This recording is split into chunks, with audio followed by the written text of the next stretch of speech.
যদি তার বিরুদ্ধে অভিযোগ প্রমাণ হয় তাহলে তারা মামলা করার প্রস্তাব করবে, তারপরে না হলে পরে তারা ফাইনাল রিপোর্ট দিবে।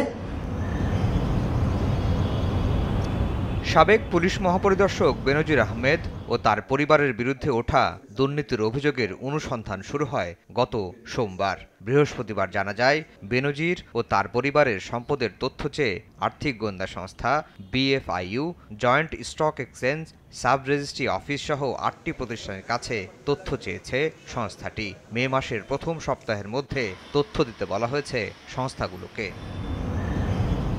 দুদক কমিশনার জহুরুল হক জানান, তথ্য হাতে পেলে পর্যালোচনা করে নেওয়া হবে পরবর্তী পদক্ষেপ। বিভিন্ন তথ্য পাইয়ে পর্যালোচনা করে তারপরে যা অবস্থা হয়, যদি তার বিরুদ্ধে অভিযোগ প্রমাণ হয় তাহলে তারা মামলা করার প্রস্তাব করবে, তারপরে না হলে পরে তারা ফাইনাল রিপোর্ট দিবে। আর যদি মামলা প্রস্তাব করে কমিশন সেটা যদি অ্যাকসেপ্ট করে তাহলে আবার শুরু হবে।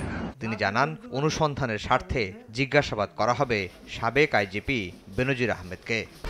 1, 2, 3 ঢাকায় জমি জিতে নিন 100% ক্যাশব্যাক সহ 20 কোটি টাকার পুরস্কার। যার বিরুদ্ধে অভিযোগ তাকে জিজ্ঞাসা না করে তার বিরুদ্ধে কেন অ্যাকশন নেওয়া হবে?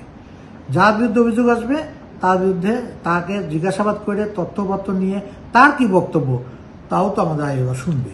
বেনজির আহমেদের ঘরে আলাদিনের চেরাগ শিরোনামে গত 31শে মার্চ অনুসন্ধানী রিপোর্ট প্রকাশ করে একটি গণমাধ্যম। 2 এপ্রিল প্রকাশিত হয় আরেকটি রিপোর্ট। দুটি রিপোর্টে আসা অভিযোগের সত্যতা যাচাইয়ে গত 18 এপ্রিল অনুসন্ধানের সিদ্ধান্ত নেয় দুর্নীতি দমন কমিশন। আফজার হোসেন, সময় সংবাদ, ঢাকা।